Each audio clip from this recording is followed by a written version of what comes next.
Twisted Christian. Today I'm going to be discussing kind of you guys update what's going on in Iraq and the elections and what actually has to take place. Now, we're all looking and watching and seeing what's going on.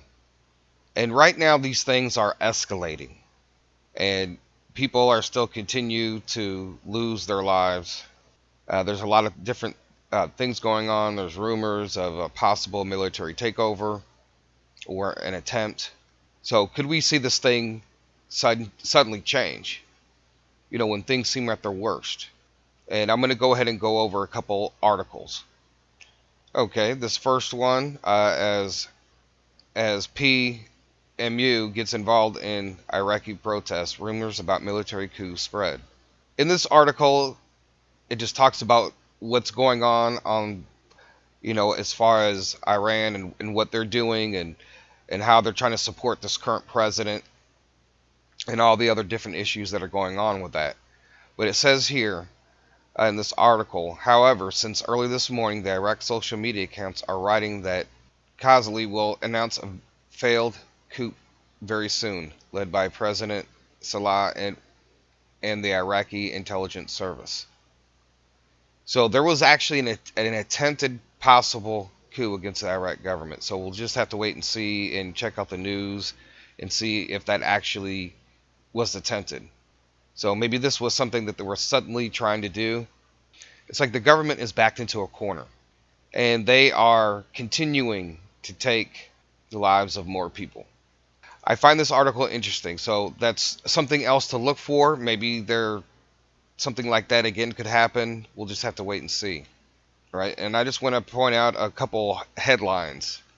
Okay, protesters in Iraq and Lebanon threaten an Iran-backed status quo. Yeah, because all of their leaders, all those leaders, they're all in the pockets and in the hands of their neighbor.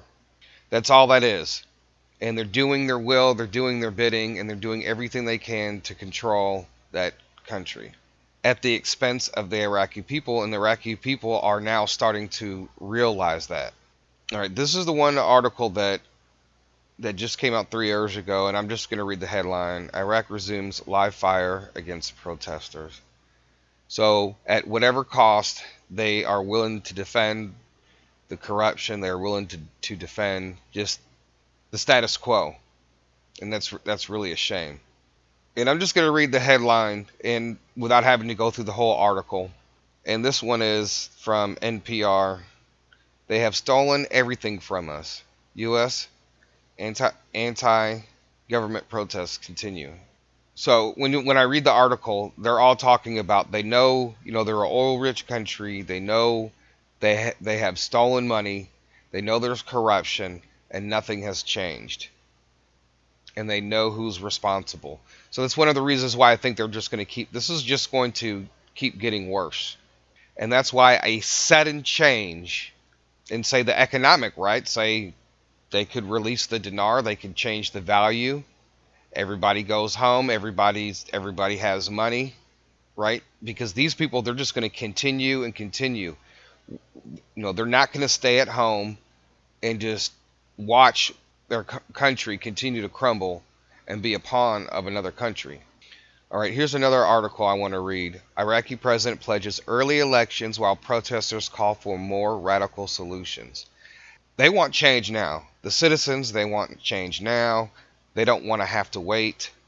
And just to kind of give you an idea of what actually has to take place, says here, Mahdi has offered to resign if a replacement is found for him. This means Parliament would have to vote to dismiss the Prime Minister according to Article 64 of the Constitution, which further states that early elections are to be organized within 60 days following the dissolution.